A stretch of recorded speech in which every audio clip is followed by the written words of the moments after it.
Hey, I'm JR. And I'm Mike from the 18 Over Par with Mike and JR podcast. Welcome to Season 5 of the pod, where we'll continue exploring the sights, stories, and sounds of golf on the prairies, where you'll find some of the most golf courses per capita of anywhere in the world, and beer. Lots of beer. That's right, JR. More beer.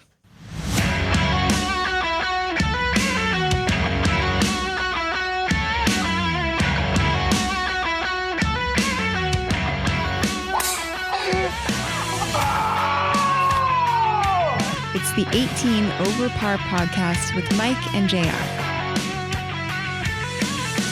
You suck, you jackass.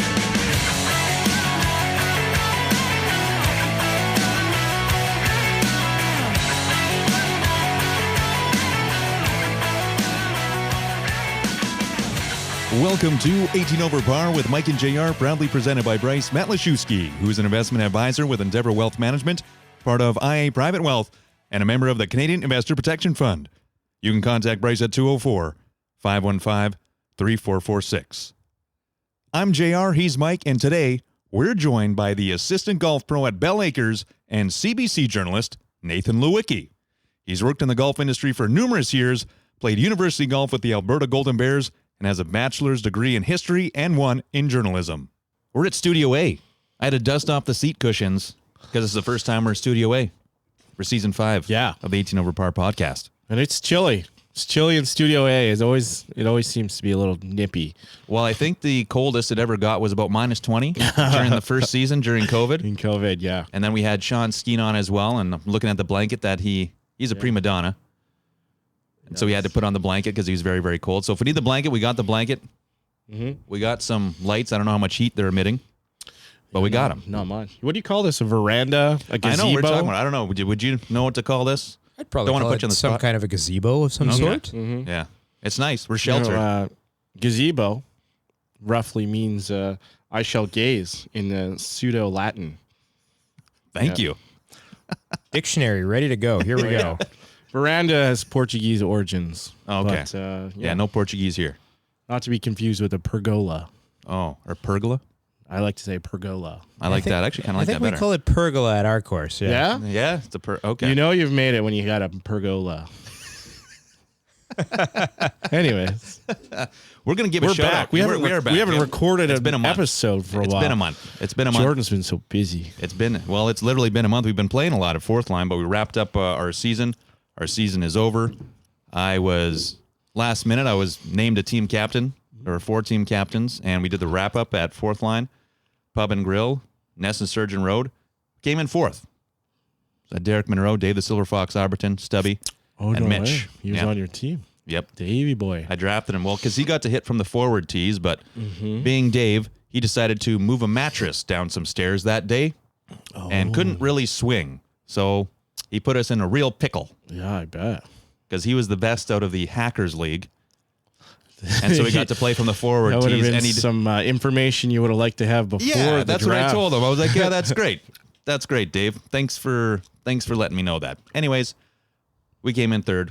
It's all good. It's all done. Now we're going to get out there and play some green grass golf. I've had the opportunity to play Glendale. Mike, I know you've got to Bloomberg. I went to Bloomberg once. Yep. I played the 9 at Bloomberg, and it weathered okay. I drive by Bloomberg a lot, taking my daughter to daycare, and it looks like it's in okay shape. Yeah. Hard to tell from, the highway there, but considering it's still the first week of May, I think every golfer should be excited by what they see at all the golf courses. Amen. Isn't that true? It is looking good out there right now, especially this early in the year. We could use some water. That'd be nice. Use some water. Yeah. A guy who doesn't drink water, that's Bryce Liewicki. Good thing he doesn't listen. And he is an investment advisor with Endeavor Wealth Management, part of IA Private Wealth, and a member of the Canadian Investor Protection Fund. You can contact Bryce at 204-515-3446. You can also find all of his info in our link tree. Just go to our Facebook or Instagram, click on our bio, and in there you will find our lovely Bryce Liewicki, as well as some other information on the HBH Charity Golf Tournament and the GOATS Golf Tournament. So the GOATS Golf Tournament, we are still looking for a few more players. It's been at Bel Acres for how many years? 4 years? At least 2. I think it started. 2 to 4, but 3 is the number pops in my head. Yeah, well, Okay. I remember How last many, year. annual? This is the 5th. Okay. Yeah, and I remember last year you were kind enough to let us degenerates go out there and play golf. Very cold, very wet, but we had a great time. The hospitality was fantastic. And we're doing the Goat Fest again Saturday, May 24th, scramble format. There's unique holes. Pretty much every hole has something different and weird going on it. I don't exactly have the whole rundown of it, but just DM us. Hit us up on Facebook or on Instagram if you want to get involved. We also have a post up there. Leave a comment, whatever you want to do. We are still looking for a few more players. But yeah, hit us up and get in there. It's a great day. Everyone gets prizes, a lot of drinks, a lot of laughs, a lot of fun. Mm-hmm. We were unfortunately not able to get into Bel. What's with all the weddings there? Yeah, we've got, I think it's 43 weddings booked for this year, which I think is about a dozen more than we had last year, which was a record. Yeah, it's got to be the pergola in the back of the clubhouse. But yeah, so our Saturdays are just swamped all year long into the end of October, I think. And even Fridays. I had very few Fridays left for any kind of golf tournaments this year. Mm-hmm. So great problem to have for us. Yep. Unfortunately, can't have you guys back, except if you want to take a Sunday next year, you can come back. Maybe a Sunday. Maybe Sunday fun day. Book a tea time on Saturday. Bring a tux. Play in the morning. And then crash the wedding in the afternoon. I'm sure we've had that. Maybe sans the wedding crashing part, but lots of groomsmen come out Saturday morning before their wedding, 9-10 o'clock, even just for 9 holes, and go play, and then boom, let's do this. Smart. That's a good day. That's a great day. Mm-hmm. Except for the marriage part. All right, HBH Charity Golf Tournament. We'll promote that as well. We'll promote it in a few more shows coming up, and that is happening. Whispering Winds Bourne Golf Course. It's the 3rd annual. It's Friday, July 25th. So we got some information in our link tree. Again, just go to our Facebook or to our Instagram. Click on that bio, and our link tree will come up in honor of a good friend, sister of ours, who we went to school with, Haley Bella Hunt. She passed away due to cancer. And so this is the 3rd annual HBH Charity Golf Tournament. They make a lot of money. I think over $43,000. Wow. Yeah. That's good. Cancer Care Manitoba and Haley's memory so far.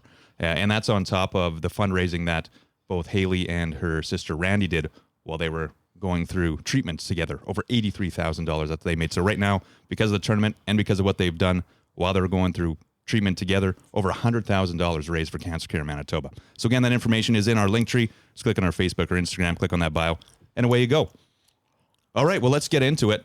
It's it's good to be back, good to be live, and thank you so much for coming on the show.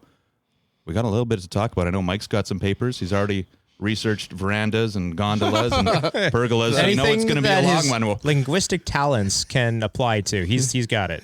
Well, we're talking to a historian here, right, as well as a journalist. So we got to bring our A or at least our B game to this one, because who knows what our A game looks like. But let's kick it off with the question that we always ask, and how you got into golf.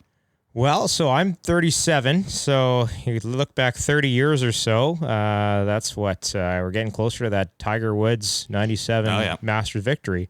But that wasn't actually my start. I remember the 95 PGA, Steve Elkington at Riviera. Wow. I think it might have been even a playoff he beat Monty in. Can't remember exactly, but that's sort of my first memory of watching golf. And my dad golfed all the time, probably not as much now as he used to back then, but he was the one that got me into it. My mom golfed as well. And I truly, the first tournament that I can remember mostly from start to finish was that epic collapse by Greg Norman at the 96 Masters. Oh, wow. Yeah, was that ever major? Right, so I'm sitting there at 8 years old like, this is great. I just got my first set of clubs. I don't want to be like Greg Norman. Sorry, Shark, but like that was hard to watch. He listened, big listener of the podcast. Good old Greg Norman. Nightmares, yeah. And who was that other one at the British Open there who had that epic collapse? Van de Velde, yeah. Anyways, I'm sure he's been reminded about that every time any golfer sees him. Yeah, that's got to be, I think in modern golf history, that's got to be the worst collapse, especially on a 72nd hole, right? You talk about Jordan Spieth leading by 4 or 5 at Augusta, 9 years ago, and blowing the chance to go back-to-back, but that was on 12. That's a long time to play. 6 more holes, 7 more holes. Oh, yeah. Van Vel's 3 up playing 18. Don't hit the driver, man. Like, I don't care how well you hit it. Hit a 5-iron, make double. It's okay. Well, if you can go back in time, I'm sure that's exactly what he would do. I'm drinking some Molson Canadian tonight. because they always got to bring up the beer. So keeping it Canadian. John Molson signed the can and everything. Molson Canadian, we got it. We got some bubblies going on. We got some waters. We got Sammy the dog. She's running around trying to cause chaos because she loves those pillows, and she's going to try and destroy one. Or she's going to try and get that blanket of Skeens. Yeah. She smells that on him from 5 years ago. The skiing stench never goes away. So did you play much junior golf then? So wait, where were you born? Were you born and raised in Edmonton or in and around there? I was actually born here in Winnipeg. You were? So my parents grew up here. Okay. And then when I was, I think, at the right end of grade 1, so I would have been 7, I think, we moved to Edmonton. I think my dad got a job, something there, so moved the family out there. The best part about it was I missed school in June. We left at the end of May. So I got a 3-month summer holiday. Nice. Oh, that was nice. For, a young kid. Great. Even though you I'll go anywhere. Didn't know anybody in Edmonton, other than a good friend of mine from when I was really young, who we stayed with for a couple of weeks before we were able to move into the house. But yeah, I grew up in Edmonton from young age. And I was there for 15 years, somewhere in there, before I left to go to Regina for my second degree. So yeah, but I'm back here. I've sort of made the trek further back east, leaving Edmonton, stops in Moose Jaw, Regina, Brandon, and now here. Home. This is home now. Okay, well that's good to hear. And did you play junior golf? I did. That way? Okay. I played a lot of junior golf, played all over Alberta, a little bit in BC, but for the most part, Alberta. The best part of Alberta junior golf growing up for me, and I know the tour still exists. It's called the McLennan Ross Junior Tour. I think it might have been sponsored by the Post Media, like Sun Junior Tour, they called it. But it was fantastic because you would play anywhere from up north, like Fort McMurray, high level, all the way down south to Lethbridge, everywhere in between, from Lloydminster to the Rockies. And you could kind of pick your spots where you wanted to play. And so that's where I really cut my teeth in golf. And, you play Maple Leaf Junior Golf Tour events a lot, and whether it's Edmonton Golf Association, Golf Alberta, or I guess technically they call it Alberta Golf. I could be wrong on that one, but I think it's a little different than Golf Manitoba. We should change the name to Manitoba Golf. Manitoba Golf. I think that could change. That would be good for them. I've got a ball marker from the Alberta Association there in my golf bag. I keep with me just kind of as a memory of home sometimes that way. Rarely use it, maybe 2 or 3 times a year, but I do see it in my golf bag buried in 10 or 12 other ball markers that I rotate through when I'm playing. I was going to say, what was your home course like growing up in Edmonton? Did you live in Edmonton like growing up or outside of it? Yeah, we lived in the southeast corner in Millwoods. That was the sort of neighborhood or larger neighborhood, kind of like Charleswood here. The first round I played was actually at Millwoods Golf Course, which is near 50th Street and the Whitemud Drive in Edmonton. Actually, where I eventually got my first job was at that course as well. So I played there for a couple of years. After I played at Pioneer Meadows, which is an executive length course. That's where I really started to play the game. So it was a par 67. First hole was like a 280-yard par 4, a little bit of water left, trees right. So it was a shorter course. I won my first junior club championship when I was 13. And I still remember the look on the guy's face that I beat, who was 17 at the time. Couldn't believe that this scrawny little 110-pound guy just beat him by 3 strokes. Nice. Wow. So I think it was over 36 holes. Yeah, we did Saturday, Sunday then. And from that day on, you didn't grow again. I barely. Yeah. I guess for shirt size, I'm a medium now, but I'm still a small for a couple of brands. Schmedium, right? The Schmedium. Yeah. I could make that work. Schmedium. So yeah, that's where I really started playing. Unfortunately, that golf course doesn't exist anymore. It's all homes. Oh, of course. So I have the unfortunate pleasure of having grown up on a golf course, or grown up playing a golf course that doesn't exist. Worked at a couple of news outlets that no longer exist. So I hope that doesn't prove to be a bad track record going forward in any capacity for work or life. Watch out, Bel Acres. Get in your rounds now, because you never know. Well, I don't know what Ian would do then. Well, on the topic of Bel Acres, what kind of shape is it in this year? We were talking a little bit earlier about how things have wintered relatively well. How's Bel Acres looking? So I actually got the chance to play earlier today for the first time. First time I was on, or when I was on the first green today was the first time I used my putter. So that was kind of like, oh, so this is the weight on it. This is how fast I have to hit it. But overall, the greens were 1,000 times better than I expected. And our members and guests that we've had the first 10 days we've been open or so have been just marveling at the place. We've still got some scarring left over from the irrigation project that we completed at the end of last year. So that was a $1.2 million investment that we made, but they got it done. We fired it up this past weekend. Everything worked again. Oh, great. Perfect. Now it's just going to have to do a little bit of seeding, overseeding for sure in those scarring spots. And hopefully by early July, you won't even be able to tell that we did any irrigation work. Wow. Is there any other ongoing projects or anything in the capital plan coming up for this season? So we actually, at the end of last year, I think it was late October, early November, we ripped up 2 tee boxes on 13 and 14, scraped them, I should say, to flatten them out. Because if you've played there, a couple of the tees are bowed, so it's straight in the middle, and then off the side it goes left and right. So you got an uphill lie, you got a downhill lie. And so it's not the best presentation of a golf course. So we decided to scrape it. That'll be done later this year. And then we're actually doing 18 new tee boxes this year. 18. So we've had dirt dug up for a couple of years now. That's part of the project and kind of got put off year after year. And now it's go time come, I think, June or later May. That's when we're going to start working on them. And we're doing them all this year. So big project, but we'll make the course more playable for everybody. So we have a long golf course, 7,000 yards almost from the back tees. And if you look at the first hole, for example, the yellow, the red, the white, the blue, the black, they're all within about 30 yards. And there's several holes like that. So we want to be able to afford more people with a greater diversity of golfing background to play. So building more tee boxes that allow, the par 5 not going to be 500 yards. It's going to be 430 yards, 420 yards. More playable for kids, for seniors that way. And it's something we wanted to do and finally getting a chance to greenlight that project this year. That's great. Also must help with pace of play.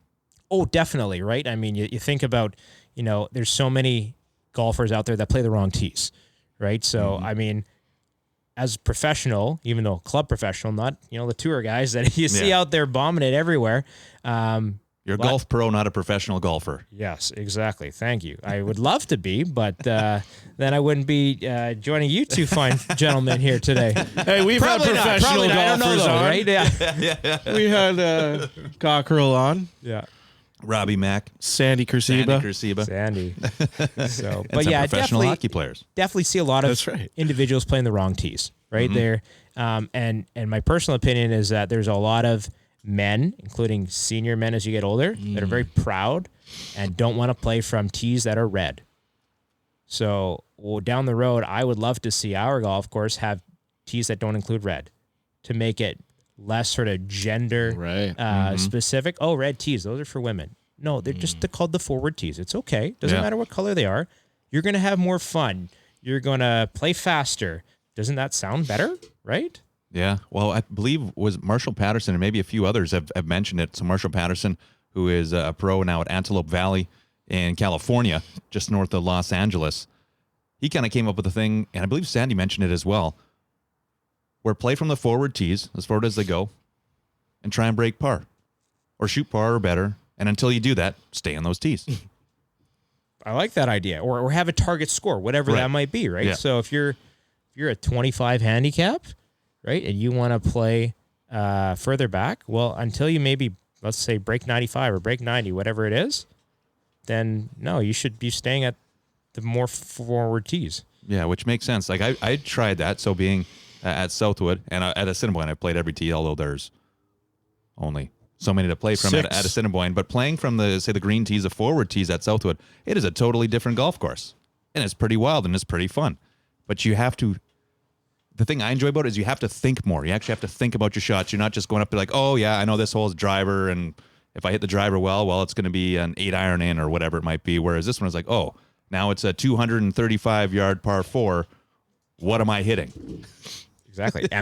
Are you going to lay up? Realistic, right? Yeah. I mean, it's a fair question. Probably not one that many people that can hit the ball at least that far are going to consider. But Right. again, yeah, it makes you think, and I like that. And that's one thing we're doing with our men's league this year is we're going to be having different tees varying weeks. Oh, cool. So we might go blue 1 week, and then 2 weeks later, we might say, you know what, we're going to play red tees. Why not? Smart. What tees do you usually play, Mike? What tees did you have to play at St. Andrews? Because they make you play certain tees at St. Andrews, They right? played me the old course. the forward tees. Yeah, it's based on your handicap. They played me off the. But were you sandbagging though? Was I? Were you sandbagging? No, back then I was at 18, true 18, and now I'm a 15. But I played okay there. Yeah. Sammy's got a pillow. She's nuts.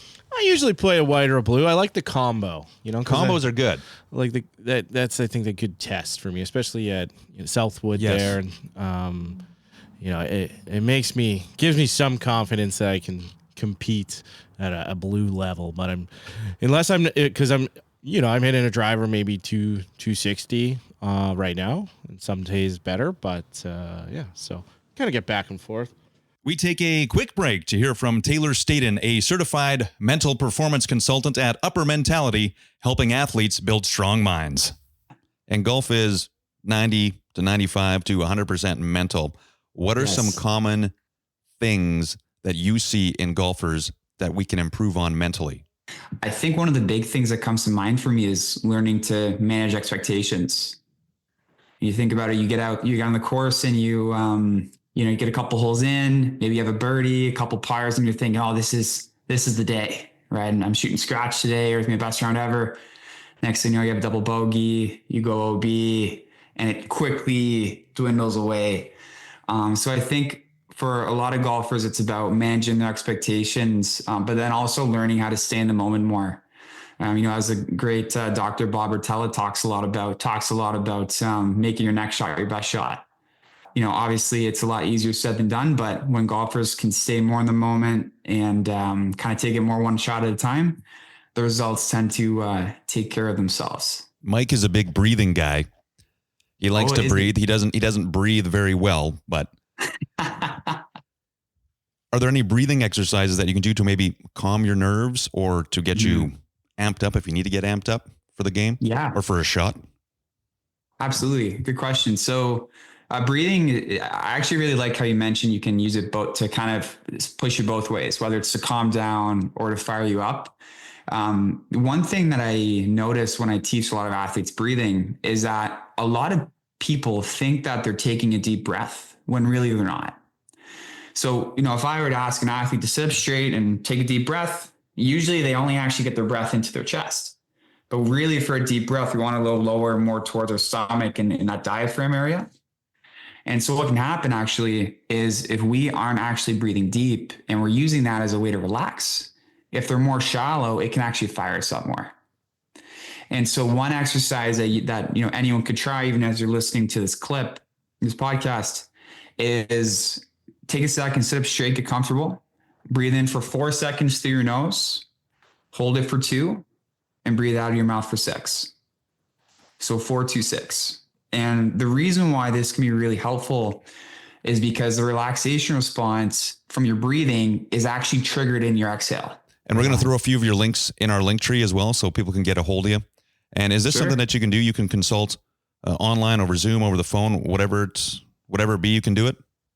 Yeah, absolutely. I actually mainly consult on Zoom. That's where the majority of the time I work with my clients. But if you're ever around the Toronto area, in person is also an option possibly as well. But majority would be phone or Zoom. Yeah.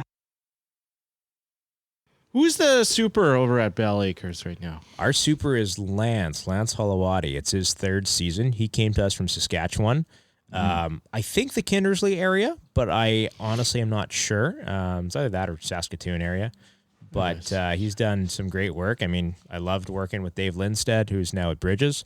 But there's something different, like it is with anybody you add to the fold, that we really love about Lance. And his work ethic is great. His vision is really awesome too. So he sees things more down the road as well. Lance and his team has done a really good job with everything that we're doing, like big irrigation last year, tee boxes this year. That's not your kind of average year to year stuff that's happening. Right. Did you guys add like a hole and you're going to sub it into the rotation or? Well, so yeah, when we did the irrigation project last year, they had to close one hole at a time for the duration of the 2 months that they were working on it. So if they closed the second hole, then golfers would still get a chance to play 18 holes. It just might be a different par for that. Yeah. So we took our practice green, sort of chipping green, and we cleared out a bunch of trees to about, I think it was 70 to 80 yards out there.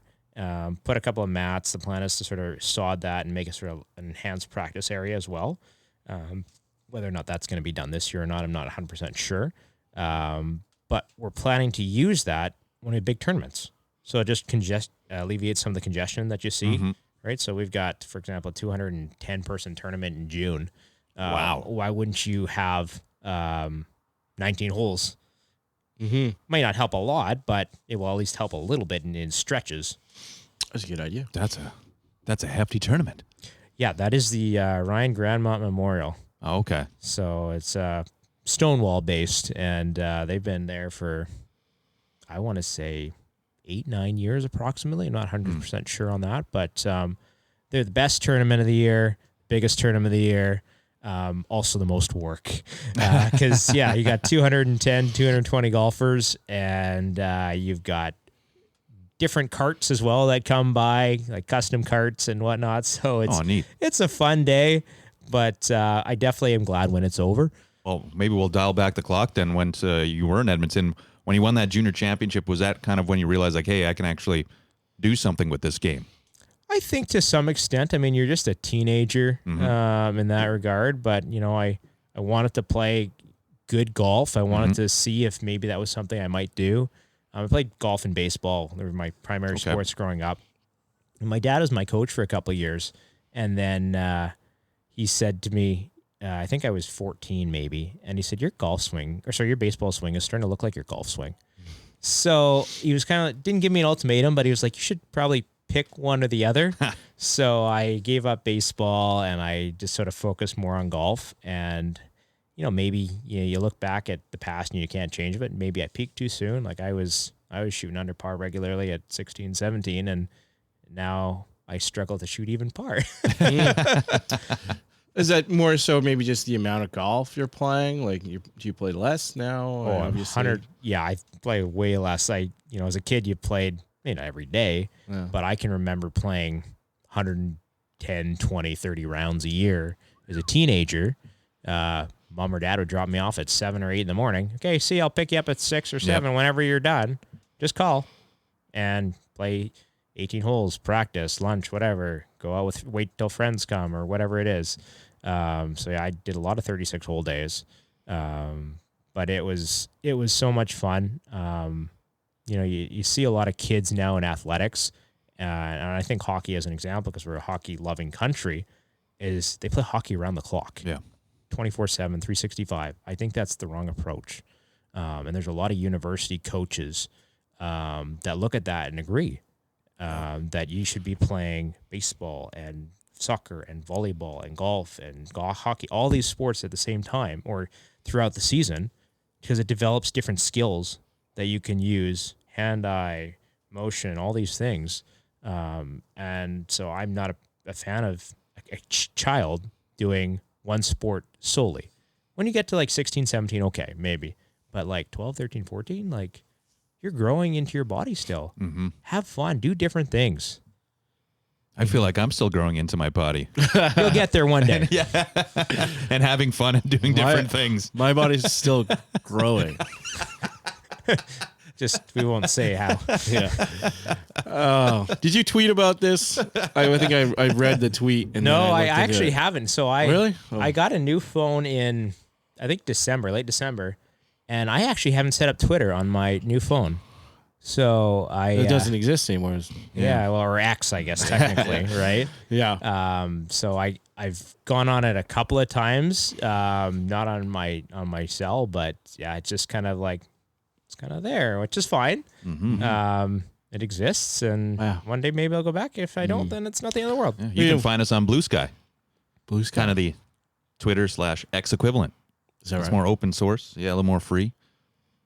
Blue Sky, we're on there. How about that? Haven't checked in a month, but I know we're on there. We haven't tweeted it. We haven't tweeted in what, years? Yeah. Oh, We haven't X'd in years. Nathan, how do you become how do you get into pro golf or being a golf professional? Yeah, because you played some uni golf. Yeah, I played Right. with the University Skipping of Alberta ahead Golden here. Bears during university, and that was a blast. With trips and just bonding with teammates. How does that work at that level? So, I think it's different now than it was. I guess almost 20 years ago for me. But at the time, the U of A golf was just a club program. It wasn't a varsity sport. So we as athletes had to sort of pay in to compete. Interesting. So whereas, hockey, volleyball, varsity sports, you get, possibly scholarships or funding for equipment and all these things. We had none of that with golf. So it's all out of pocket. So You had some bake sales? no, I don't even know. Probably at beer sales, if anything. Mike's getting kisses right now. Oh, Sammy. Knows that Mike's allergic. Sammy. Well, that's fun. Yeah. So So how many years did you play on the Golden Bears? I played for a couple of years. Yeah. Wish it would have been more, but you had to keep your spot every year, and I didn't keep it. Interesting. Wow. So, and that's fine. I know that I was a quality golfer, and I made the team, and I played on the team. But would I've loved played more? 100%. I just on the day qualifying came, just didn't have the stuff. A couple of years. Wow. It seemed like it must have been pretty competitive. We definitely were competitive. Like I remember my second year qualifying. We went to Blackhawk, which at the time was a semi-private course just outside of Edmonton. Right. It's now a private course. It's like a top 100 course for sure in I think I've Canada, heard but of I it, think yeah. internationally as well. Like if I had the opportunity to go back to Edmonton and pick any course to work at as a pro, that would be the course because Oh, wow. I just loved it as a golfer. So I recommend it to anyone who goes out there. If you know someone who knows someone at Blackhawk, go 100%. That's my. Do you know someone? I probably know someone that I don't know. That's probably the best way to put it. Or I knew someone who now is there. But yeah, that first year at Blackhawk, or second year, I guess, I think I shot 74, 76, 77. Wow. And I think I got the second last spot. Who? On a team of 10, I think there were. So, and that was the first time I'd played the course. I went in blind. Actually, always used to be really good going to new courses and never playing them. So I did really well the first round. Not quite as good the second, third, but the only hole-in-one I ever got was at Blackhawk Oh. in a tournament later that fall. Well, you're skipping ahead. We'll edit that out. We'll edit that out. But then, so then that's when you decided, like, after that, to become a pro, or did you do some things in the interim? Yeah, it was more an interim thing. It was, let's try and see, what we can do with golf. And then I didn't make the team, and I was like, okay, let's focus on academics. So I worked toward my history degree at the U of A, and it was in my third year. Actually, my Oma came to Edmonton for Christmas, which I think might have been the first time that had happened. So I got relegated to the basement. So she slept in my in my room, which is fair. I mean, I probably would do the same thing to my kid down the road to my mom or dad. And I was thinking about it, and I was like, I love sports so much. I love golf. I don't know if this history degree is going to really work out for me. Like, what do you do with a history degree? I still don't even know what you do. And that's sort of where the idea of sports journalism came from. And so I sort of looked around a little bit during my third year, read a lot more stuff within that medium. And then to start my fourth year, I applied to the student paper, The Gateway. I hope it's still called that. If it still exists, I'm not sure. So that might be another thing that's defunct, unfortunately. But I covered all types of Golden Bears and Pandas athletics, hockey, volleyball, basketball, track and field, probably wrestling, other sports too. And it was so much fun. I loved the rush of just being in the moment. And it didn't matter to me that it was a university athletics event and not an NHL event or a CFL event. To me, this was the best thing that I could be doing and being at right now, was watching this volleyball match or this basketball game. So that's really where that desire and that passion for journalism developed.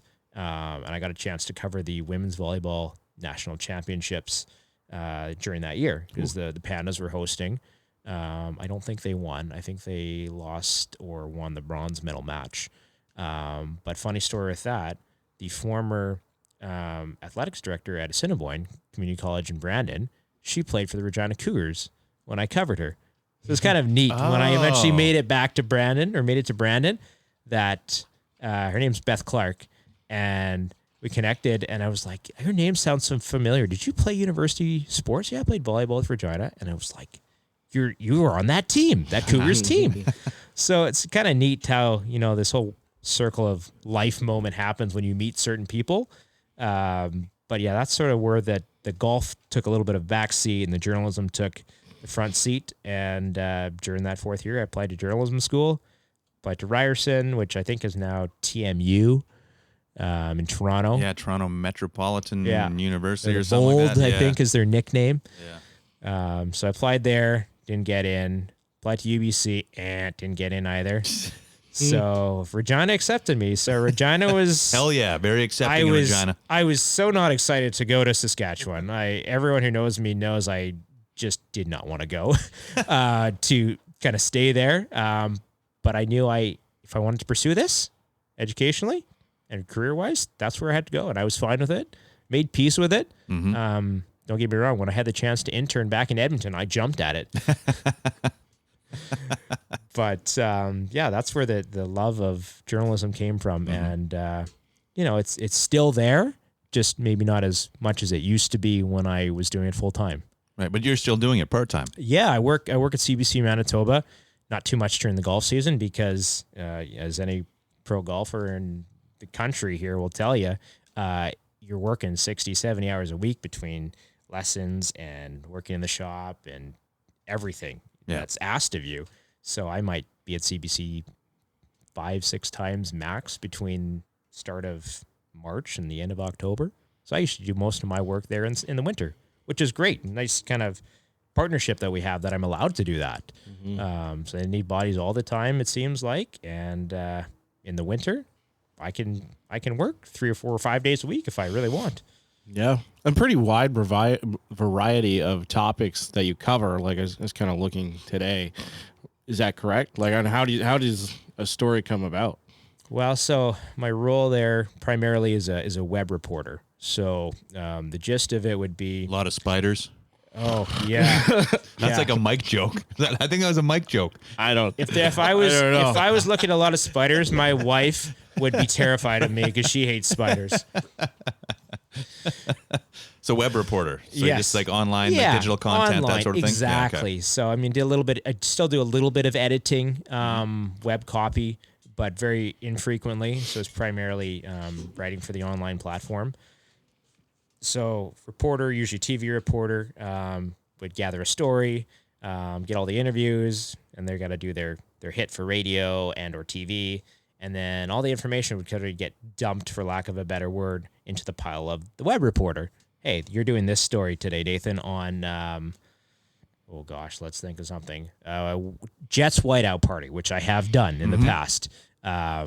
So that one actually was one of the examples where I got to go to the event and cover it. So not too often when you're a web reporter that happens. But yeah, a lot of times you should just get dumped on here. This is the story of the day or the stories of the day. Do these 2, 3, 4, 5 things. So sometimes it's breaking news. Oh, shoot, this house is on fire, or this business is on fire. Or there's a lot of fires in Winnipeg. 4-car accident on the perimeter that's fatal. Right? So we do everything. Mm-hmm.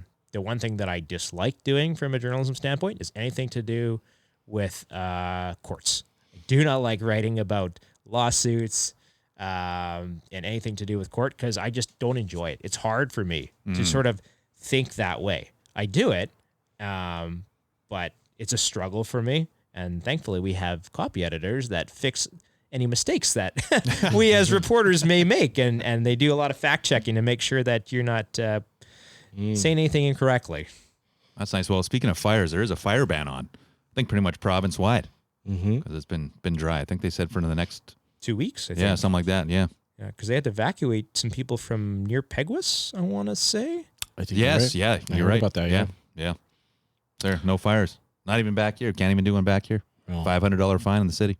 Good news. Yeah, We got snowstorm coming in the form of that whiteout, right? Again. Ooh. Right? So that'll cool the fires a little bit, right? Hopefully. Yeah. What do you have to say for that one, Mike? Now the wheels are spinning now. The wheels are spinning. Yeah. Thinking about all that dough going to True North Sports and Entertainment. Oh man, it's disgusting. I can't think about it. But aren't you going to game 1? Yeah. Well, yeah.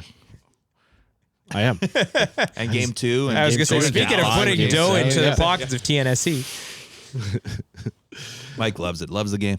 It's an addiction. So we got to university. We got to journalism. How did you get into? How do you make the decision to be a golf professional? Well, it was not really, I would say, a decision that I intended to make. Okay. So I've worked my way east back into Manitoba, and I was in Brandon. I was a sports reporter in Brandon. I was covering the women's curling provincials here in Charleswood at Iroquois. And my wife better make sure I get this right. I think 2017. That sounds right. January 2017. It might be 18, but I was covering that event for the Brandon Sun and up in the media bench, and that's where I met my now wife. She was doing some comms work for the host committee, and so that's where we met. So we dated for, I guess, about over a year, 14, 15 months, and we got started talking about. She wanted me to come to Winnipeg. That was the sort of the basis of it. Didn't like the 2-hour drives, and that's fair. I mean, I didn't love them, but I've always loved driving, so it didn't bother me in any way. Do you like driving the golf ball? I wish I drove it farther and straighter, like everybody. Yeah. More so straighter, because I have a quality distance for my stature, but it's okay. Not great, but But you didn't like the driving. Or she didn't like the driving. She didn't like the driving. No, not at all. So we got to talking on, what I could do if I moved here, and because there was no media opportunities anywhere at the time, and I looked for about a month or so, and again, kind of like when I was in university at the U of A, and I was like, what can I do? What do I love? Well, I love golf. What about maybe working at a golf course again? It'd been so long since I had. And I was like, okay. And she liked the idea. I think she might have actually had the idea. Try going to a golf course. And I wasn't super keen on it, more so because of financial reasons off the bat, because I was getting paid really good in Brandon. And I said, okay, you know what? I'm going to do this for us or for you, right? Because I love you. And so I can't remember if it was a posting or whatever, but I applied for a job at Bel Acres. James Chapman, our former PGA Manitoba Presidente. Yeah. I saw Chapman at Game 7. Yeah, general manager now at Glendale. He was on one of these seasons, season 3, season 4, something like that. We had Chappie on. So he was the one that hired me. Oh, nice. And so I got, I think it was first week in May or so, I got into Winnipeg. And so I worked in the 2018 season. At the club, just in the pro shop, no status or anything. Mostly saw it as a 6-month buffer where I could find a job at CBC, Free Press, somewhere in the area, Selkirk, I don't know. And I enjoyed it so much. It made me think back to when I was a teenager and a university student, how much I loved the camaraderie and meeting the members and talking with members of the public, and just being at the golf course. Right? I mean, I do not like a desk job. I am not the 9-to-5 person. I hate getting up at 6 in the morning or 5 in the morning, but I'd much rather be at the golf course working than being in an office, even doing journalism, right? Reporting. So I loved it so much, I took a crack at my playing card. I failed twice. Failed at Elmhurst the first time. Had to make an ace on the 36th hole. Did not make an ace. And at St. Boniface, I made a bogey on the 35th hole at par 5, 17.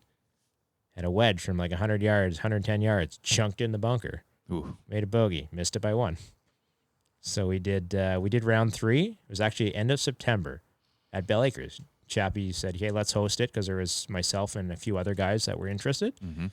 We played the first round, or we're almost done the first round. We're on 17, starts snowing. Like ice pellets more than anything. So I made, I think, about a 10-footer through the ice pellets for par. Like, okay. Because you could still see it. It's good. Okay. So we're talking amongst the 3 or 4 of us. Okay, let's keep going. So we played 18, got there. I remember hitting my 4th shot on 18. I had to chip out for something, a bad shot. And the green was white. So I hit it to like 12 feet or so. We marked our balls because nobody was in the hole and went in the shop. Hey, what do we do? I don't want to play in the snow. I can't see the hole. And so we got on the horn with the PGA and they're like, you just got to finish 1 round and then we'll reevaluate. So we all went out there, 3 of us. We had putts from like 12, 10, and like 6 feet. Nobody made it after we took a rake and just sort of cleared the path for everything. So nobody made it. But we got round 1 in, and then we came back 4 or 5 days later. It was about 0 degrees, no wind, cold. Played the second round because now it's 18 holes to get in, and it was 36 at the time for me. But I did enough to make it, and as I say, got my card. And that sort of dream, if you want to put it, from the first golf camp I took when I was a young boy, where it said, one of the coaches said, PGA Tour. So in the back of my mind, I always had that envisioned, even though it was not really at the forefront. That's what I thought of when I got that. I was kind of a neat moment, realizing a childhood dream that way. Yeah, that's wow. Mm-hmm. And we always hear that the weather is not ideal during the player ability test. Yeah.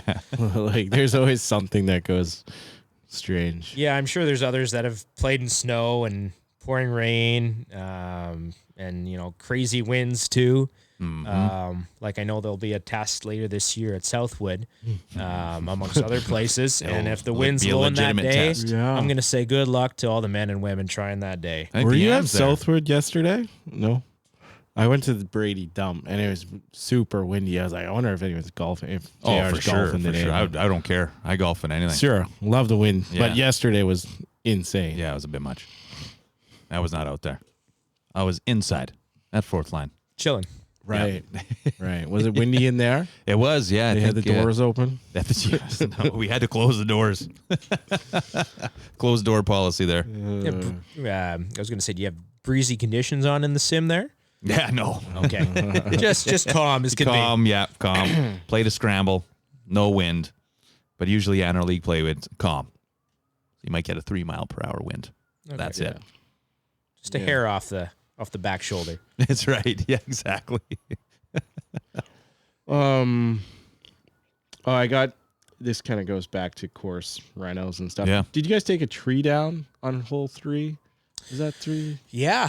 So this was probably 3 or 4 years ago, I think. We actually had one tree in particular that was like right in the middle of this. So it was a par 3 if you haven't played there, about 130 yards from the tips, but like 110 from the forward tees. And it was right smack in the middle of your way. Like you couldn't miss this thing, especially if the flag was red flag in the front. Right. You had to hit it so high just to avoid the tree and not have the ball kick left or right after you hit a good shot. So, and there was another one probably about 6 to 10 feet right of that, which is still in play as well, which is now gone as well. So, that made it a challenging hole, a quirky hole. But it made it dumb, in my opinion, to have those trees there. That's why we took down a couple of trees right of the 9th green as well, because they sort of overhung by the bunker to the right of the green. Yeah. And would just gobble everything up. Right. And then it just knock it down into that bunker. Yeah. Pick up the firewood. Yeah. It kind of comes back to playability. Make it more fun, make it easier. Sure. Right. par 3 third hole. You hit a wedge right at the green, hits a tree. Like, come on, man. Like, Yeah. the tree shouldn't be there, right? Like, if the tree's left of the green, that's on you, all right? But, like, as I'm approaching the green, ball's in the air, hits a tree right at it. Like, yeah, I never really liked it personally. What hole is it? Is it 7 where there's a power line across? Number 8. Number 8. 8. Oh, yeah. And I remember, I forgot who it was. And we were always like, oh, we're going to hit that power line. And sure enough, somebody hit the power line with their drive. And then it like knocked down. But I'm sure that obviously doesn't happen very often. But No, I've only done it once, and this is my 8th year at Bel Acres. I've only hit it once. There's been a couple of times during tournaments, whether that's Golf Manitoba or like Members Club Championship, for example, where people have hit the actual line. I saw it once, in addition to my own, but it's an auto re-tee. That's the local rule. Oh, that is okay. If you hit it and it drops straight down, reload. If you hit it and it flies 280 yards still, reload. So any contact, Yeah, re-tee. reload. Okay. Yeah. Good to know. Wish we would have known that last year for the Goats tournament. we could have quizzed Gord Hudson on I that saw one. Gord today, actually. Yeah? Yeah. Oh, we'll have to ask him. I'll text him right now. Text him right That's now. a Ask him local about rule, that. you know? So yeah, I guess it's a local rule. Yeah, we don't have to. We don't have to. It's all good. Well, going back to now. So what are you repping? Like, what's in your bag? Are you a staff player? I'm Team TaylorMade all the Team way. okay. Yeah, EJ and I have a great partnership, or EJ and the club, I should say, have a great partnership. I played my best golf when I had TaylorMade wedges in university. And that's the reason I went back, because I had a mixed bag of stuff, whether it was Titleist or Callaway. For the most part, I think I probably even had a couple of Nikent hybrids when those things were popular. But I tried to think of when I played my best golf. What did I play? And my short game's always been the best part of me. Like, I don't drive it super long, average for my age and my stature, I guess you could say.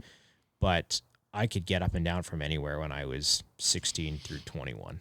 So, and I rocked the old rack wedges.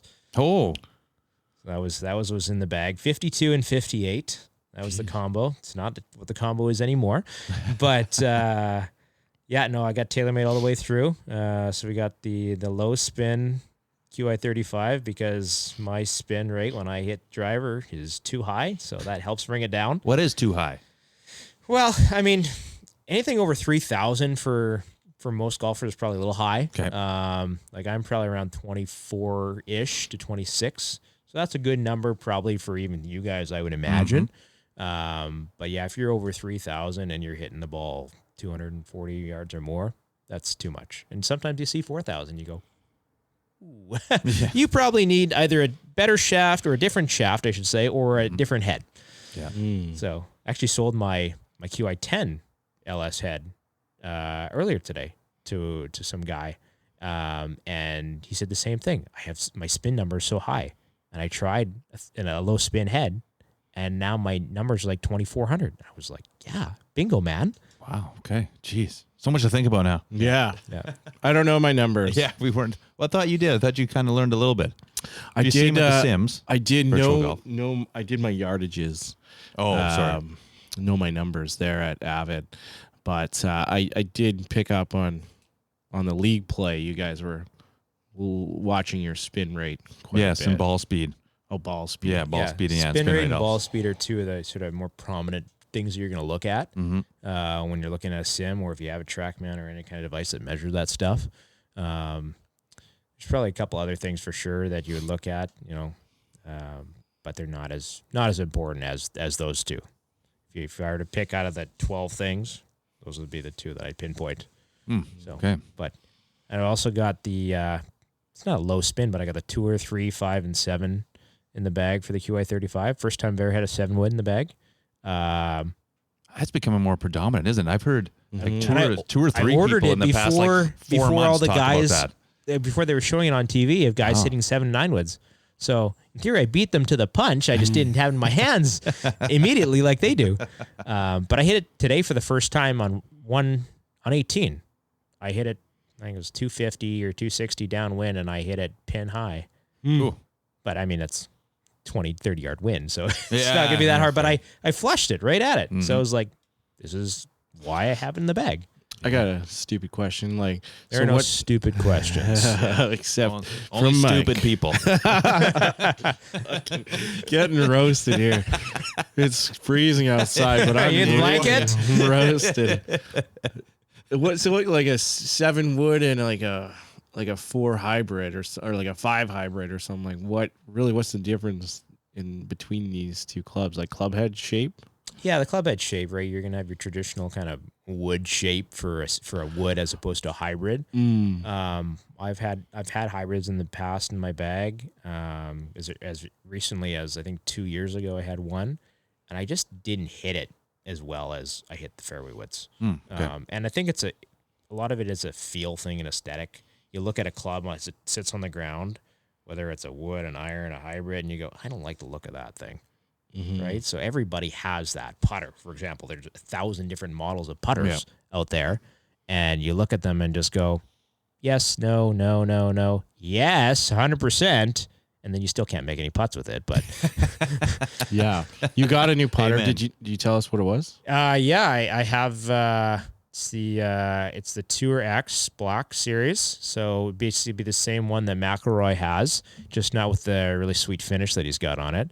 So yeah, we just put the grip on this weekend and playing this morning at the club for the first time this year. I putted on the first green with it for the first time. That was my intro to that putter. I had the regular Tour last year, which was great. I felt like it was maybe a little too heavy for me. Okay. See, a lot of feel. So you seem like you're more of a feel guy. I am 100% a feel guy. Always have been, especially around the greens. I may not take the conventional approach to certain shots. I've actually really gotten more into bump and runs again around the green because I feel like that's a lost art. And one thing I try and impress upon all the kids that I teach, it's one of the first shots, if not the first shot we look at when we go play in the practice area is, let's do this. This is a simple shot that will help you going forward. What are you using for a bump and run? Like what club? 9-iron. 9-iron, okay. It used to be 8 years ago, but with the sort of loft change, you think about it, it's pretty much like an 8 now. And I hit that thing, I think I hit it 4 times today, which seems like a lot. I mean, I missed a lot of greens, so that's probably also why. Yeah. Interesting. Yeah. Well, that was like maybe leads into this is best golf tip you've ever received, or maybe one you can let us in on. Is it the bump and run? Maybe we got to get back into the bump and run. Ooh, that's such a great question. And I mean, every instructor is going to say probably something different. Yeah. But I think from a fundamental standpoint, as easy as it would be to say, hey, let's do the bump and run shot. I think ensuring that you have a quality grip, that's one of the most important things that is forgotten a lot of times. You can have a weak grip, you can have a strong grip, you can go cross-handed like one of my uncles used to. It's so strange. Not that I have nightmares, but it just, in my mind, I can see him hitting right-handed with a left-handed grip, and it's just weird. Although Matt Fitzpatrick, when he won the U.S. Open, chips, and still to this day, I think, chips cross-handed. Yeah. Wow. So, but yeah, grip to me, however you're gripping the club, we want to make sure it's sound. Obviously, we don't want to see baseball grip, even though there's tons of people, and kids especially, because they play other sports like baseball and softball, that grip the club that way. So that's the number one thing that I try and impress on, especially the children. that I Stop have playing with junior baseball. camps. Yeah. Well, yeah, I mean, yeah. No baseball for you, just golf. Jokes. But, yeah, that's my number one fundamental as an instructor for me. Got it. Okay. I'll get into the back nine if you want to get into the back nine. Okay. Well, let's do that then. It's the back nine lightning round for Bryce Malashewski, who is an investment advisor with Endeavor Wealth Management, part of IA Private Wealth, and a member of the Canadian Investor Protection Fund. Contact Bryce at 204-515-3446. You can find all of his info in our link tree. Just go to our Facebook or Instagram, click on that bio, and it'll take you there. You'll also find out some information, some golf tournaments coming on. You'll see some info about Bel Acres, PGA Manitoba, Superintendents Association. We got a lot of stuff up in our link tree. Is there a GOATS tournament information on the link tree? No, because I haven't figured out how to because it's got to be a link. Got to be a link to it. Right. So we got to upload it somewhere to make it a You link. think www.goatfest.com is available? It probably is, yeah. Throatgoat.com. Throatgoat69.com. Mike got a picture with the throat goat. I did not. Well, it was good luck. I did. It was good luck. Game 7. We're always been searching. We've always been searching for the throat goat because it's good luck once we get a picture of the throat goat. She's at every game. I don't think we need to talk about it. All right. Well, I can cut that out then. We don't have to Chop, cut chop. it. We don't have to It's just cut because it. you knew someone who was with her that we went to high school with. That's right. But Jets won the game. And That's all that matters, right? Matters. I took it there, and I'm gonna take it out of there. We'll leave it in, but let's move on now. Nathan, you got a nickname? Any nicknames? Well, so this is one that not a lot of people know of, but I still don't even know how it existed. But back in my junior days, I think one time or twice or whatever, one of my buddies, I would have been like 16 or 17, claimed that I wore wool socks to the golf course. It's okay. I have no memory of this, but he called me Woolly. It's a wool sock. It made sense for, the attire that I had, but I have no memory of actually doing that. So that was basically him and a couple other buddies from 20 years ago that did that.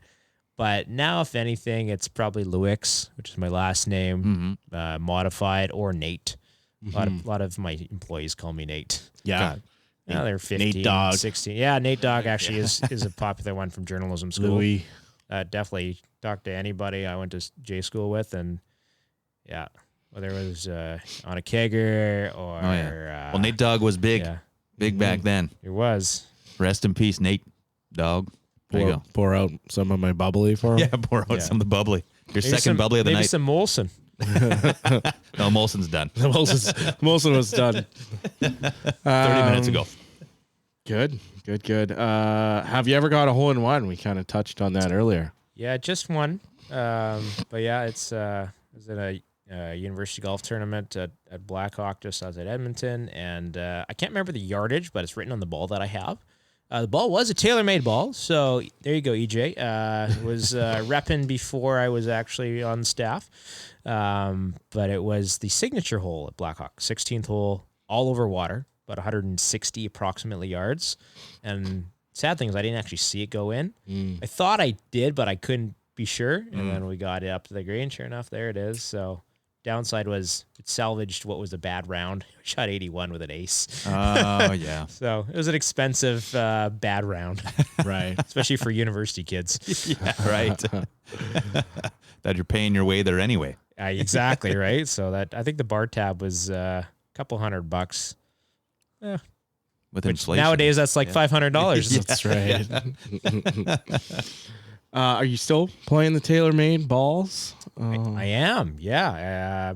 Obviously different than what it was all those years ago, but everyone asks TP5 or TP5X. I'm a TP5 guy. Just like that has a little bit more touch around the greens. I don't need that extra half club that the TP5X usually offers. Last year, all the pros in, I think Canada, PGA of Canada pros that were TaylorMade staffers had to design a My Symbol ball. So you had to choose a number or a symbol or letters or kind of customize your ball. And we didn't have to do that this year, but I still did.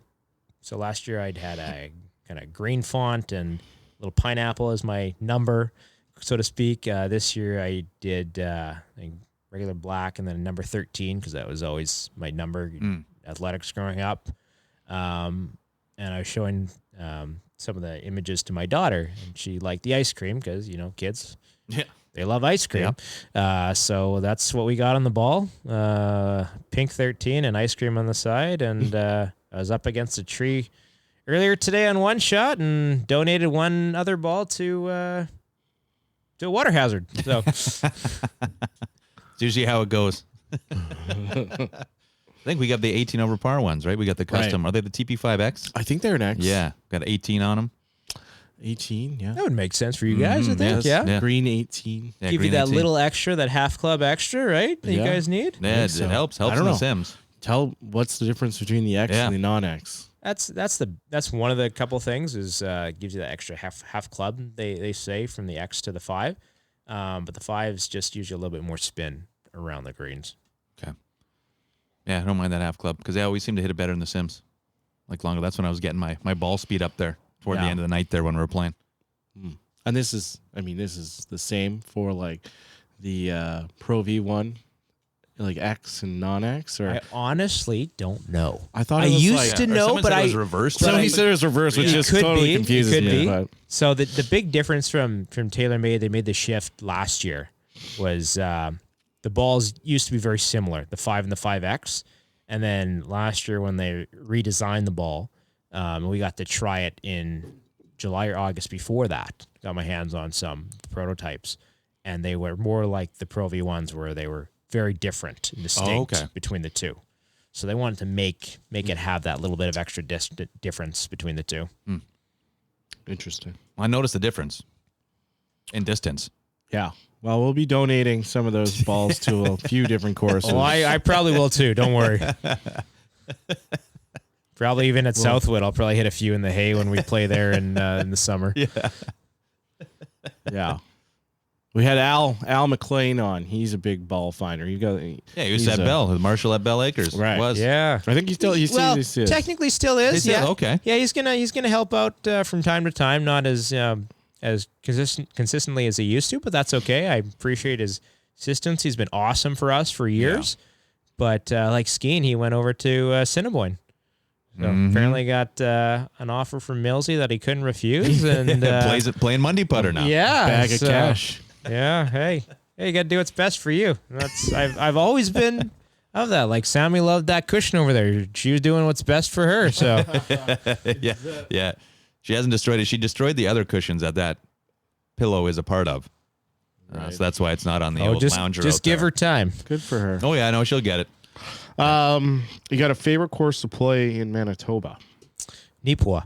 Yeah. I love the elevation changes, the rolling hills, and my dark horse would be Oak Island. Yeah, and maybe because I spent a couple of years in Brandon and I got a chance to play pretty much every course from Portage to the Saskatchewan border. Ooh, nice. East to west, and from the U.S. border up to Gilbert Plains. There might be 2 or 3 courses I didn't play in that stretch. So I actually made my golf column my own. I got to go play all these courses and sort of give them free advertising, describe the holes on the course. Oh, great. So that was awesome for me, and I got paid to drive out there because I got kilometers reimbursed. So it was like a triple win that way. So, but yeah, Nipawin 1, Oak Island 2. If those were, within 45 minutes of Winnipeg, they'd be packed every single day. Yeah. And they would be charging double or more. Make the drive. Make the drive. Go play golf in Western Manitoba. Gilbert Plains, Nipawin, Minnedosa, Oak Island, Shiloh. You want a few 9-hole gems, you go to Minneota, you go to Birtle, go to Deloraine. You will not be disappointed going there. Deloraine, yeah, I've heard a lot about Deloraine. And what about Glenborough? Yeah, Glenborough's a great 9-hole golf course.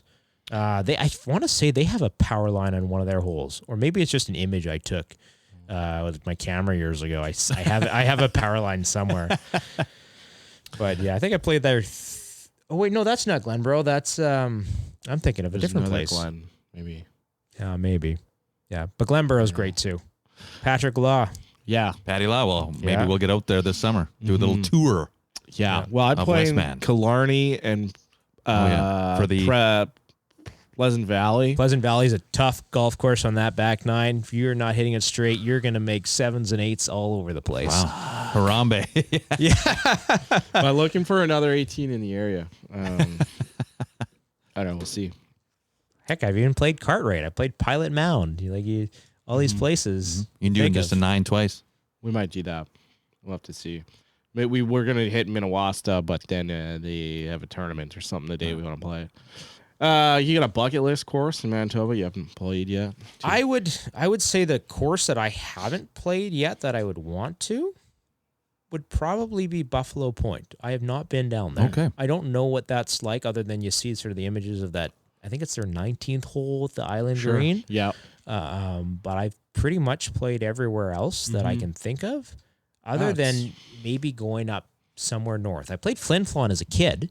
Oh yeah, Gord Hudson. He played that. He mentioned spoke highly. Spoke very highly. Yeah. The only hole I remember is I think it's the third hole. It's par 3, giant boulder, like 20 feet by 20 feet, right behind the green, like 5 feet from the edge of the green. So if you hit that thing on the fly, that's going back 40 yards in front of the green. Right. So that's really much the only thing I remember there, because my my aunt and uncle and cousins grew up in across the border in Saskatchewan, Creighton. So it's like neighboring there. communities. So we went up there one year. But maybe going up to play like a Thompson, that might be something different. I think it's only 9 holes there, but just to experience what it's like to play further north in the province. Yeah, that'd be cool. I mean, and then I don't think we have any sand greens in Manitoba that I know of, but I think in Saskatchewan they had a lot of sand greens. My recollection is they have a couple. I mostly played in sort of the Regina Moose Jaw area when I lived there, whether it was in university or working at the papers there. But yeah, I'm pretty sure that they have some. In your opinion, what would be the most memorable course you've ever played? On your Scottsdale. Yeah. Yeah, TP stadium? Yeah, stadium course nice. with the stands still up, because the tournament was a couple of weeks. I can't remember. It would have been before us, because we went during just after reading week, or during our reading week. So the tournament would have been Super Bowl just before that. Nice. So, and the best part was I beat everybody on my team that day. we played memories. tips. I shot 78, no mulligans, and lifetime of memories from that course, and just seeing it, kind of, where you see it on TV. Maybe not now, because that was 18-ish years ago, 17 years ago, but still so cool at the time. You went with the university team? Yeah. We went down to the Scottsdale area, to Phoenix area for just a week during reading week, to golf and bond and have a great time. And we actually went to... Sounds like it worked out. Yeah, we went to a Yotes game. I booed my ass off against Calgary because I hate the Flames. Sorry, Flames fans, not sorry. Well, yeah, we didn't even talk about the we'll Oilers. get into it. We can get into it on right. number 7. Okay. Yeah, did you play any other courses in Scottsdale area there? We played 2 others. I couldn't tell you what they're called. I have no memory. Maybe it was because I drank so much. But yeah, It happens. Yeah. Higher elevation in Scottsdale. Yes, exactly. Mike's Yeah, a big brain was a little foggy. And then you got a bucket list course anywhere in the world. What would that be that you're wanting to get out to? Yeah, there's probably a few out there. I think probably coming to mind right away is, I mean, everyone probably says Augusta National, right? Just because it's so cool, or Spyglass, or the old course. But I feel like playing a course, I just had on the tip of my tongue, like Turnberry. Like that just, I know it's under, a different owner right now. We won't mention his name. Yeah. But Eric. yeah. I just think the lighthouse is just so cool on that golf course. And, I can relive in my mind so many shots from Tom Watson in 2009, and that claret jug that kind of would have been his, had the golf gods maybe not frowned on him on 18 there. Just a different course. I just anywhere in the UK really, to me, would be fun, because I want to play golf the way it was sort of meant to be played. Yeah. Well, as a historian, that would make sense. Yeah, and I mean, growing up in Edmonton, Ponoka is not too far away. It's about an hour south. Wolf Creek, 36 holes of not maybe fully true links, but stretches of those golf courses, whether it's the north, south, east, or west nines, that have link-style courses or link-style holes. When you drive up along the QE2, that passes the golf course, I think the 5th hole is a par 5, and it looks linksy. Yeah. Links-esque. What do they call Southwood? Prairie links? Prairie links. Yes, there you go. Prairie links. What Cool. Yeah, it would be interesting to see if Turnberry gets back on the rota there. Yeah, They're talking about it. I heard some things in the last couple of weeks about, I don't know what the timeline is, but that it's possibly coming. I would hope it comes before Muirfield. Yeah. Interesting. Number 7, we got to ask about the Oilers. How about those Edmonton Oilers? Yeah, exactly. It's never hard to cheer for your hometown team, especially after the success they had last year. First of all, I didn't know you were originally from Edmonton. And I was like, who the hell is this guy? Fanboy for the Oilers, and you living in Winnipeg. But if you're basically from Edmonton, sounds like so. Yeah, I'll give you that. I remember. I wasn't born during the glory days in the '80s when Gretzky and Messier and Curry and co. were curb stomping everybody left, right, and center. Yeah. But Ryan Smith. Yeah, Ryan Smith, Dougie Wade, Jason Smith. That I think it was 4 to 5 years they played Dallas in the first round. Yeah. Just like Edmonton and LA did 4 years in a row just now. Like rivalries like that were awesome. And actually when they went to the Cup in 06, it was my grade 12 year. And my high school was a 10-minute walk from White Avenue. Oh, wow. So I spent a few nights out on White Avenue after school. So that was a lot of fun. And for any kind of fan base, I can only imagine what it's like to go so many years without going to the playoffs. So when they finally got back, whatever, I think 12 years or something later, 10 years later, like it was so kind of like a monkey off the shoulders of all fans of the Oilers. And then to sort of go to the West final a couple years ago and then make the run last year. My money probably would not be on the Oilers to beat Vegas, but I sure hope I'm wrong. Yeah. We'd love to see Edmonton, Winnipeg, wouldn't we? Right in the conference final. Absolutely. Guarantees a Canadian team in the final, as long as it's not the Leafs. Because I've got thoughts on that. But yeah, Edmonton, Winnipeg would be fun. My wife might disown me for a couple of weeks if that takes place and my in-laws, but that's okay. I'll sleep in the basement. I'll sleep in the car. It's okay. I'll wear orange and blue to the golf course. Drive to Brandon. I could do that. Yeah. Big fans out there though too. Yeah. I don't mind the Oilers. Yeah, it's fine. Because your cousin Ryan Smith, just spelled differently. Oh, okay. Still probably call him Smitty though, right? Cousin Ryan. Yeah. You mentioned your wife there. Does she golf? My wife does golf. She definitely has golfed a lot more since we've been together. I think she said she probably played like 2 to 4 times a year before we met.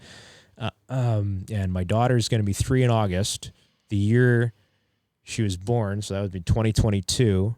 I think my wife played 48 games or something. Most of them 9 holes, but still, like, that's fantastic, right? She hasn't quite got back there yet. But she plays in ladies league. She goes out occasionally with friends too. So if she could get 20 to 30 games in, she'd be very happy. So would I. Do you teach? Do you Me give too. Her, do you teach? Do you teach her? Do you give her tips? You that try dangerous? and give tips, things here and there, little things. But if there's one thing that I've learned from a lot of my peers in the industry is if you've got a significant other and they're struggling or they're looking to get into the game, don't do it yourself. Yeah. Let somebody else teach them or give them tips in any way, because we deliver it in this sort of loving tone. We mean well, but it doesn't always come across that way, right? And it's not a shot at any spouse in any capacity, but it's just it's hard. The tone is always wrong. Yeah, well, or most of the time it could be, yes. Yeah, agreed. No, that's why I wanted to ask about it. I don't give tips very often to my significant other. Maybe more so because I don't understand the game of golf or my golf swing, so I can't teach. But It's been 5 years and we're slowly getting dumber, I think, when it comes to this game.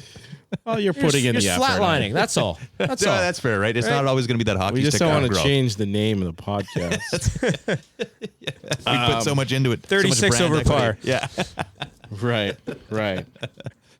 That was my wild card question. though I think my wild card's usually number 8. Yeah, it is. Yeah. So That's all that right. was number 7. Okay. What's your career low round? Career low round, so probably would have been 61 at the old Pioneer Meadows. That was the old 67 yep. par executive length course I grew up playing. But my lowest round on a 70 traditional par was 68. Did that a couple of times. One course would have been Millwoods in Edmonton, and the other one I think might have been Carstairs in Alberta. Went to a national tournament there one year. Okay. I think finished second or third that Wow. time. Yeah, I shot 68 that round and still didn't win. So, man, these kids are good then too. I guess I was a kid too. Yeah. Yeah. That's pretty good. But Yeah. I made goals this year for myself. I haven't done that in forever, but one of the goals I set was to shoot par better in one round, competitive round this year. Okay. So Well, that's it's time to work. That's the towards. goal because Yeah. I haven't done that in a long time. I had 6 birdies at Pine Ridge Pro-Am last year. Still shot 75. How many of the PGA events do you hope to get out to? I hope to get out to a 4 to 5. Yeah. So the first one is in 2 weeks tomorrow, I want to say, at Bridges. So I'm going to hopefully play in that one. Our PGA championship, which I couldn't play in last year because I scheduled my junior camps right smack in the middle of it last year. So I worked around that schedule this year. So that'll be at Southwood. Pro Junior players because I'm on the assistants board this year. That's cool. So that's something new for me to sort of learn a little bit more of the background of the organization. So the assistant professionals, that is, of Golf Manitoba have their own board? Okay. Yeah. So it's I think it's the third. It's either second or third year. I'm not 100% sure that it was formed. I think kind of when Deb Pritchard came in as the executive director, and I mean Deb gets shout outs all the time, but Deb saved me in the PGA. Not many people know this, so when I played in, I was kind of forgotten about by PGA of Manitoba. Like you have to sort of have certain hours, do certain courses over time, but they forgot about me. I don't know in what capacity, how that happened. But when Deb was just starting, she was doing some research a couple of years ago and said, "Hey, Nathan, we don't have like records of this, or you haven't done this course in whatever."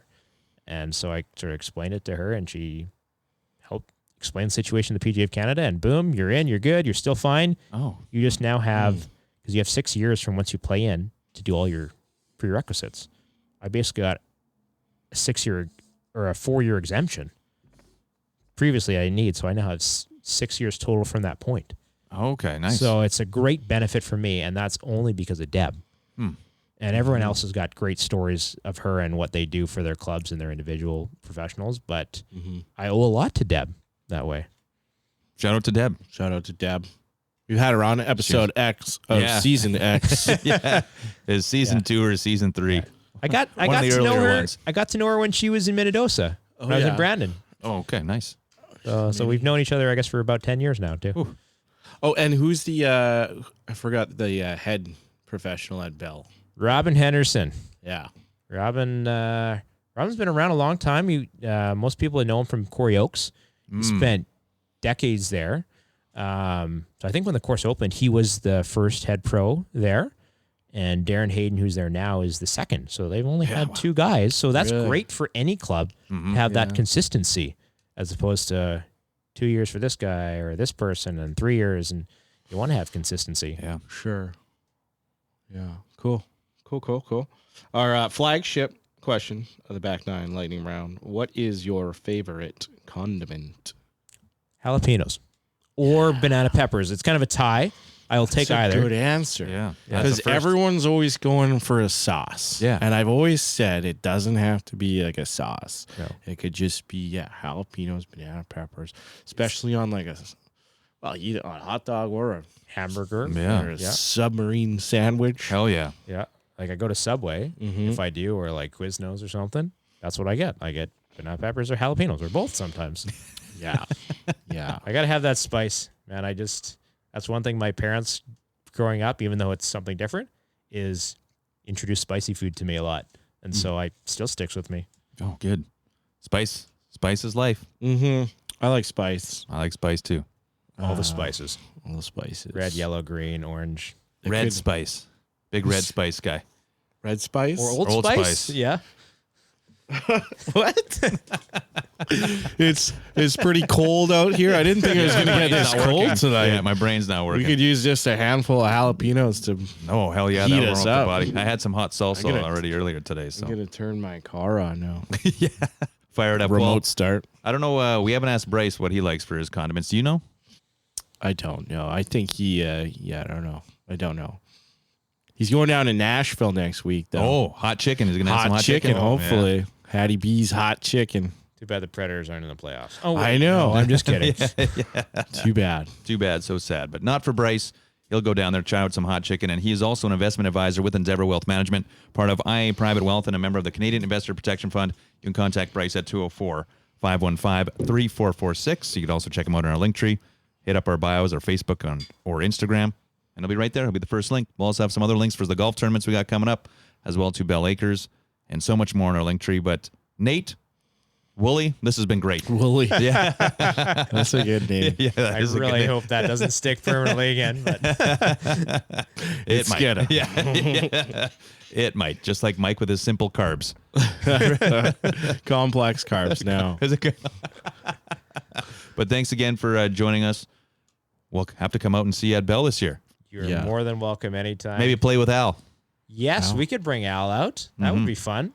Al's he's going to not have to in- give me some strokes, though, I think.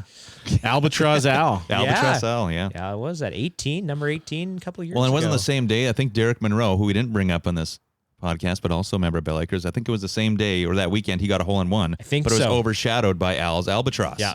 He was so mad. Yeah, right. Were we talking with him? That's okay. I thought I remembered I it could from probably that. check the records tomorrow at the club to verify the dates, but I want to say it's within 3 or 4 days that happened. That's hilarious. Yeah. Anyways, thanks again for joining us. Have yourself a wonderful evening. So long. And you can count on me waiting for you in the parking lot.